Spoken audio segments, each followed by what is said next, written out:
Muy buenos días, jóvenes. En el día de hoy vamos a seguir tratando el tema de la lógica. Vamos a seguir dándole cabida a este tema y vamos a plantear principalmente junto a este video qué es la lógica. Vamos a seguir viendo por ahí. Ya vamos a tratar el tema también de cálculo proposicional. Entonces, adelante, sin más preámbulos. Para iniciar nuestro curso, lo más importante es saber qué es la lógica. Ahora, la lógica es una ciencia formal que estudia los principios de la demostración y la inferencia válida.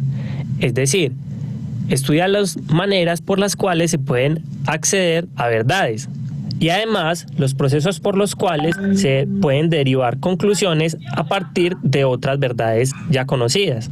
En un principio, y la verdad es, la lógica como tal nos va a llevar a la verdad absoluta y nos va a poder llevar a lo que nosotros conocemos lo que es verdad. Recordemos que la verdad es relativa. Lo que para mí es verdad, posiblemente para ti no sea verdad. Entonces, la verdad como tal es relativa. Entonces, la lógica nos lleva primero al razonamiento para buscar la verdad y para poder determinar también qué no es verdad. Entonces, plantear qué es verdad y qué es mentira, qué es una falacia. Por lo tanto, se basa prácticamente en los principios de la demostración. La matemática como tal es demostrativa. Nada es porque sí, sino todo lo que plantea se puede demostrar. Entonces, a través de ese razonamiento yo hago una inferencia. Y esa inferencia debe de ser validada, Entonces, eso es lo que estudia la lógica. Seguimos. Al principio, la lógica se consideraba como una rama de la filosofía, pero a partir del siglo XIX, con la aparición del matemático George Cantor y su teoría de conjuntos, se va a pasar de llevar una lógica que en cierta manera era intuitiva a llevarla a una lógica que va a ser simbólica. Una lógica de la siguiente manera. Entonces tenemos la lógica simbólica y esta lógica simbólica tiene dos partes principales. Una parte que es la utilización de símbolos y la otra parte que es la utilización de reglas de inferencia. Entonces, como bien dice ahí, la lógica al principio no era tomada en cuenta en matemáticas, sino que era tomada en cuenta en filosofía. Y ya lo hemos visto y lo hemos discutido cuando Miguel le dictó el párrafo donde decía que el que es considerado como padre de la lógica, como padre del razonamiento, es Aristóteles, un filósofo griego muy reconocido. Entonces, en este caso, vamos a ver que a partir del siglo XIX ya no es así. Ya George Cantor, como bien dice él, lo plantea desde el punto de vista instintivo, ¿de acuerdo? Entonces, y ya vamos a plantearlo desde una lógica simbólica, que tiene como, esta lógica simbólica tiene dos elementos, que son los símbolos y las reglas de inferencia. Seguimos. Es ahí donde la matemática se empieza a fundamentar en este tipo de lógica. Es decir, la lógica va a pasar a ser la fundamentación teórica de la matemática. Entonces, ya las matemáticas se van a basar en los dos siguientes principios. El primero. Entonces, como ya hemos visto, si yo le pregunto a ustedes ¿cuál es la fundamentación teórica de las matemáticas? Inmediatamente vamos a ver qué es la lógica. La lógica es la fundamentación teórica de las matemáticas. Pero es que todo va a ser un lenguaje conjuntista. Es decir, toda la matemática se va a definir a partir de conjuntos. Y la otra parte es que las matemáticas van a fundamentarse axiomáticamente. Es decir, de algunas verdades que no se prueban sino que se asumen. Entonces las matemáticas van a estar fundamentadas de esta manera, a través de la lógica. En los videos siguientes mostraremos cómo es que se da esta relación de las matemáticas con la lógica. Ahora, en la lógica necesitamos primero algunos conceptos básicos, como lo son los siguientes: el lenguaje y los signos.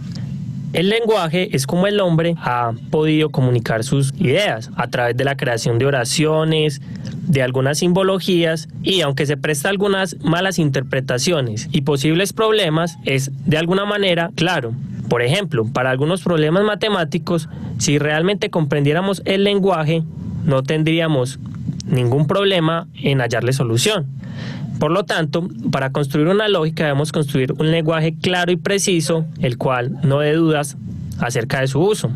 También, para construir la lógica necesitamos algunos signos. Los signos son los que constituyen el idioma o nuestro lenguaje. En este caso, por ejemplo, podemos tener los signos como las letras A, B, C, o algunos signos de interrogación, admiración, puntos, comas, en fin, una infinidad de... Entonces, lo que le estaba explicando, en lógica vamos a utilizar dos tipos de lenguaje. Lenguaje que nosotros usamos de manera coloquial, de manera cotidiana, ¿no? El lenguaje por el cual nos comunicamos, pero ese lenguaje no viene vacío, ese lenguaje nosotros lo utilizamos junto a signos y símbolos, que es lo que él está expresando aquí. Y vamos a ver que ese lenguaje va a estar constituido tanto por lo que nosotros conocemos como letras, números, como los signos de puntuación, como los signos de exclamación, de interrogación, los signos de los puntos suspensivos. Todos esos signos constituyen lo que nosotros conocemos como el lenguaje coloquial. Y la vamos a utilizar también para construir un lenguaje lógico, que es lo que vamos a ver aquí. Entonces, seguimos. De signos, los cuales dotan de cierto significado a las palabras que se encuentran aquí en el lenguaje. Por ejemplo, calle no es lo mismo que calle.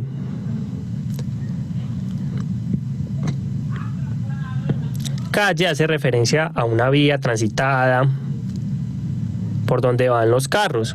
Sin embargo, calle es que yo dejé de hablar o viene del verbo callar. Entonces, estos signos le dan pleno significado a los componentes o palabras del lenguaje. Ahora, al final, ¿qué es lo que me ayuda a ubicarme? Si yo utilicé calle, utilicé calle. Bueno, lo que nosotros conocemos como lógica. Yo voy a razonar y voy a buscarle el verdadero significado que tiene este término en mi lenguaje, tomando en cuenta tomando en cuenta los signos. En este caso, ¿qué signo? El signo de puntuación que vemos aquí, que es la tilde. La E está tildada y por lo tanto calle y calle no es lo mismo. Por eso yo hago mucho énfasis en los signos de puntuación, principalmente en el acento, en la tilde. No es lo mismo yo decir matemática que matemática, ni química, ni biología, ni nada de eso, porque eso no existe. Entonces, por eso es que estos signos son muy interesantes cuando hablamos de lenguaje. Recuerden que el lenguaje que vamos a utilizar aquí es un lenguaje lógico, que vamos a ver un poquito más a detalle a qué se refiere. Más adelante en su curso vamos a hablar de otros tipos de lenguaje. El lenguaje conjuntista, vamos a ver también el lenguaje hebraico y todo tema dentro de la matemática tiene su forma de comunicarse. En este caso vamos a hablar del lenguaje lógico. Hay diferentes clases de signos. Las clases de signos son las siguientes: los signos del lenguaje corriente, es decir, las letras A, B, C, los signos de interrogación, de admiración y los demás que nosotros conocemos. Ahora, están los signos de conexión lógica, que son la negación, el o, el y, el entonces y otros más que más adelante conoceremos. Más adelante, bueno, el del lenguaje corriente, que es o lenguaje coloquial, que es el que nosotros conocemos, que es ese que ustedes ven aquí. A, B, C, signo de interrogación, signo de admiración, signo de exclamación. Eso lo conocemos nosotros. Desde que estamos en básica. Pero ¿qué pasa? Ahora viene un lenguaje nuevo, el lenguaje lógico, que es la segunda opción que vemos aquí, que nos sirve de conexión. Y más adelante ustedes van a ver cuáles son. En este caso vemos el signo de negación, el signo de y, de o, de sí entonces, y sí y solo sí. Vamos a ver luego eso. Pero vamos a ir conociendo que ya vamos viendo dentro de la matemática diferentes tipos de lenguaje. Ahora están los de relación, que son el pertenece, el igual, el diferente, el no pertenece, el mayor que. Esos son otros tipos de lenguaje que vamos a ver más adelante. Ya ustedes han visto, por ejemplo, el signo de igual, que es un signo de relación, que relacionan dos cosas, dos términos. El de mayor que, el de menor que, mayor igual que y menor igual que. Esos son signos de relación. El menor que y otros más que más adelante conoceremos. Están los de cuantificación, que son el existe y el para todo, que también a esos signos nosotros les llamamos cuantificadores, que es un tema que después que hablemos de lógica lo vamos a ver luego, ¿de acuerdo? Vamos a ver luego. Seguimos. conoceremos más adelante. Están los de operación, que son la suma, la resta, la división, la multiplicación y otros más, que también conocemos más y más adelante también. Bien, entonces estos son los signos básicos de la matemática, el signo de la suma, de la resta, de la división, de la multiplicación, que todo el mundo sabe cómo son y cómo se escriben. Y por último están los signos de agrupación o puntuación. También conoceremos otros. Y por último, los de agrupación, ¿que cuáles son? Son los paréntesis, los corchetes y las llaves. Entonces estas son las... Este tema también lo vamos a ver en álgebra, cuando hablemos de los signos de agrupación, ¿verdad que sí? Que son el paréntesis, los corchetes, las llaves, las barras, son signos de agrupación o de puntuación. ¿Estamos claros? Clases de signos. Estos son los signos que nosotros utilizaremos para crear nuestro lenguaje. En nuestro próximo video comenzaremos a realizar la construcción. Entonces, como primera asignación de esta clase, ustedes van a crear una tabla, ¿verdad que sí? En su cuaderno, donde van a colocar las diferentes clases de signos y al lado le van a colocar los ejemplos, como él mismo lo puso aquí, al lado. Lo del lenguaje coloquial o corriente, A, B, C, D y todo lo que usted quiera poner. De conexión lógica, el signo de negación, el signo de conjunción, de disyunción, como ustedes ven ahí. Eso mismo que está ahí, ustedes lo van a hacer, lo van a colocar en una tabla en su cuaderno. Así que ya saben.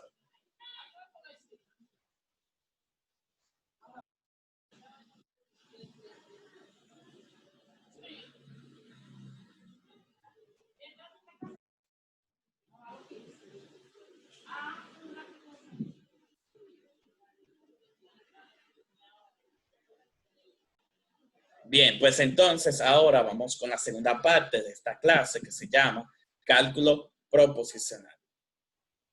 El cálculo proposicional es la primera forma en la lógica clásica en la cual se analizan argumentos lógicos mediante métodos matemáticos. Siempre que una persona observa un fenómeno, lo hace de forma descriptiva. Y a partir de esa descripción se encuentran relaciones entre las partes que componen este fenómeno. De esta manera vamos a construir un modelo matemático. Para esta construcción necesitamos los siguientes elementos. Primero, un abecedario. El abecedario va a manejar las funciones de un conjunto, el cual va a manejar nuestro lenguaje. Puede estar compuesto por diferentes signos.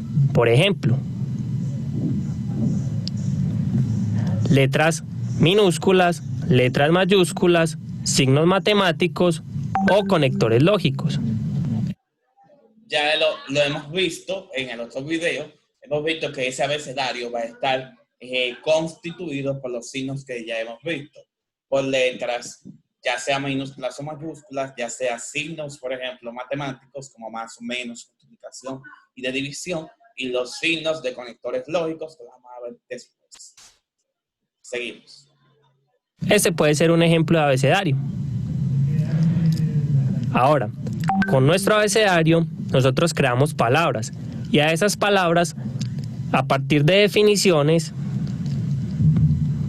las vamos a dotar de un significado. Es decir, las definiciones para nosotros son lo más importante.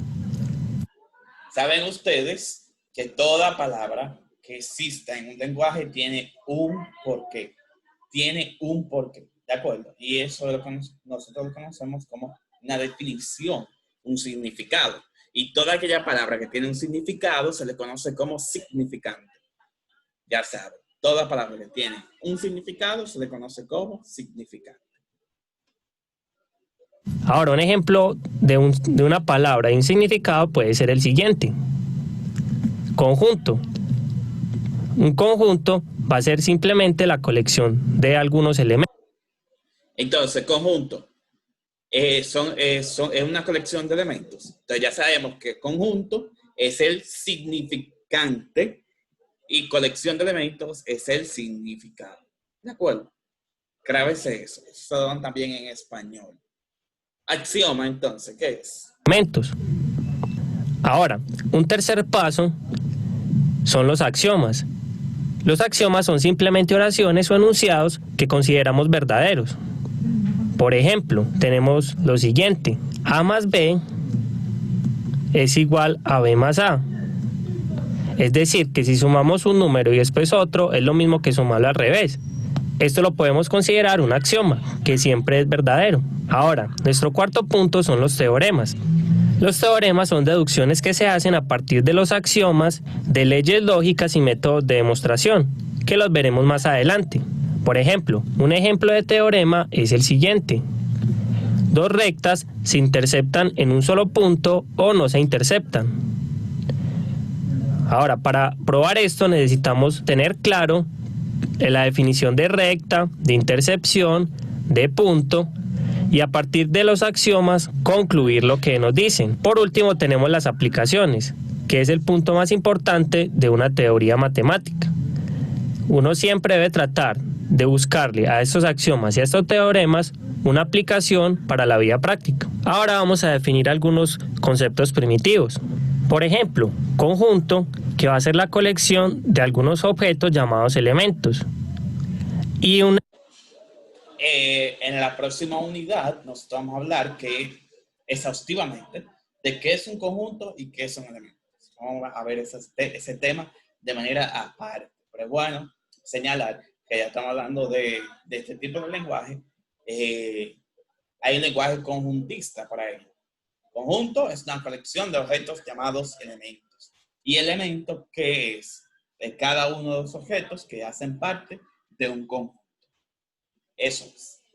Un elemento o elementos que son cada uno de los objetos que hacen parte de un conjunto. Como vemos, esta definición depende de esta y esta de la de acá. Situaciones como esta nos obligan a considerar en las matemáticas algunas palabras sin definir, cuyo significado resulta ser algo intuitivo. Por ejemplo, ¿qué es un conjunto? Entonces simplemente es una colección. Entonces, por ejemplo, dibujemos aquí una colección. Entonces una colección, por ejemplo, donde tengamos un triángulo, un cuadrado y un círculo. Entonces eso sería un conjunto que tiene 3 elementos. ¿Cuáles son los elementos? El triángulo, el cuadrado y el círculo. Ahora podemos escribir un conjunto de otra manera. Por ejemplo, digamos que A sea igual al conjunto de las figuras geométricas. Entonces, ¿qué tenemos? Que aunque no están dibujadas las figuras geométricas, sabemos cuáles son. Y por lo tanto, este sería el conjunto y los elementos serían cada una de las figuras geométricas. En un próximo video yo le voy a explicar un poquito más el paso, ¿verdad? Que si ya he dicho que esto es parte de la próxima unidad. que también está conectado con este.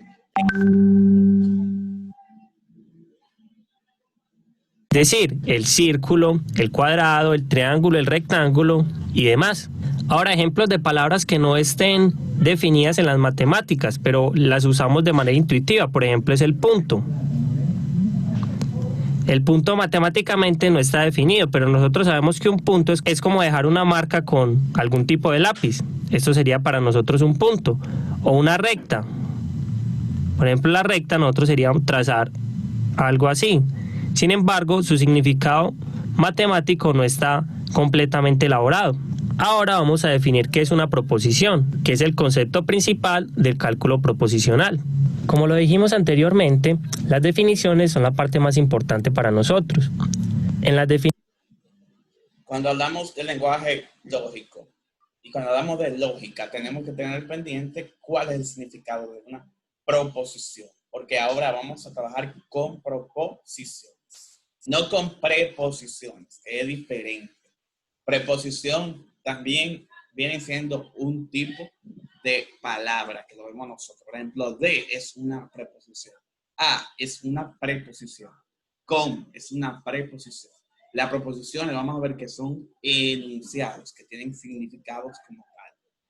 Y entonces dejan un mensaje.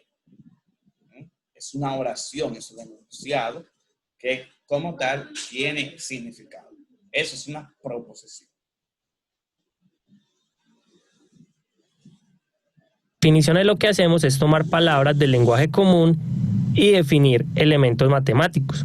Por ejemplo, tomamos palabras como el o conjunto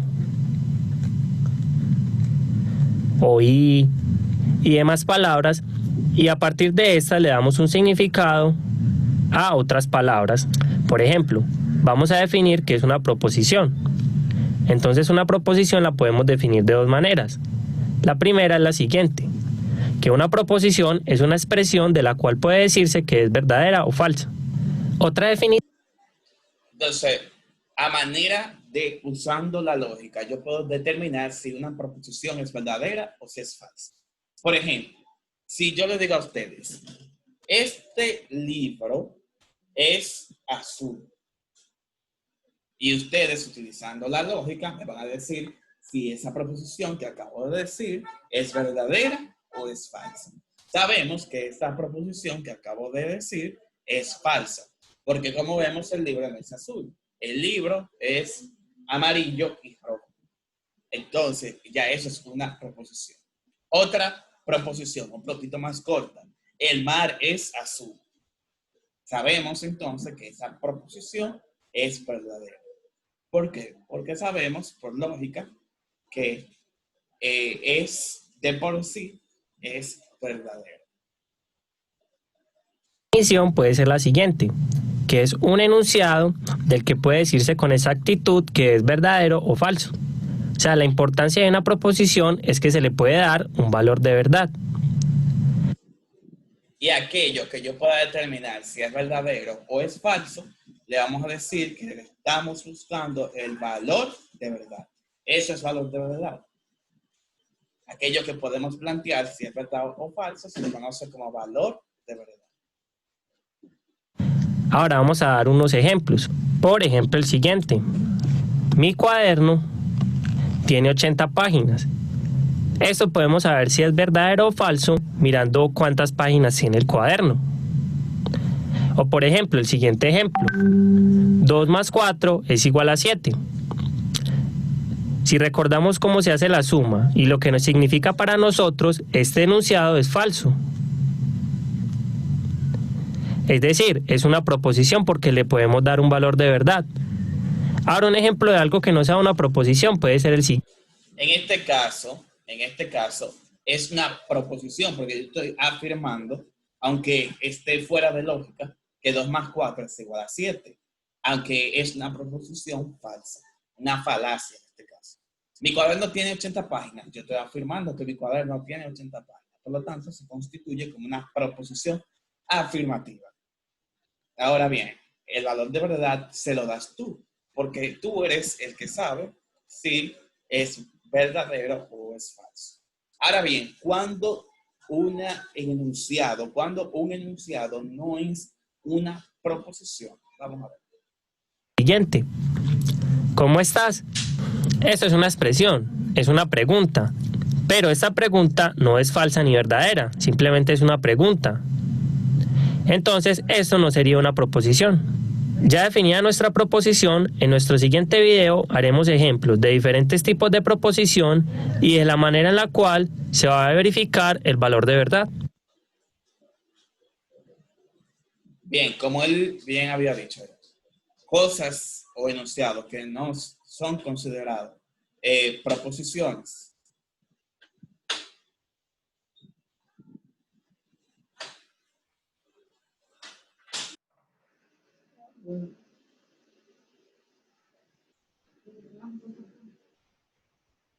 Ahí sale tu encuadre.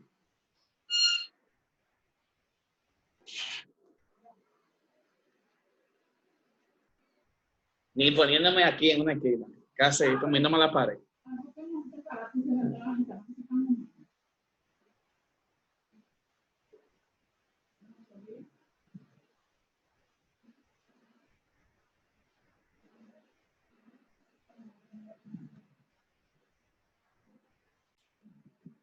Entonces tenemos que tener en cuenta qué tipo de proposición estamos viendo. En este caso, no es una proposición afirmativa, sino una proposición de pregunta, ¿verdad? Que sí, interrogativa. Por lo tanto, no es considerado como una proposición, un enunciado, ¿verdad? Que sí. Es considerado un enunciado, pero no una proposición. Correcto. Proposición es cuando yo afirmo algo. Y a partir entonces de la lógica yo pueda buscarle un valor de verdad, saber si es verdadero o si es falso. Entonces, chicos, ya que han visto este video, ustedes van a realizar un resumen de lo que se ha hablado aquí. ¿De acuerdo? En el grupo de WhatsApp estaremos respondiendo sus dudas y preguntas.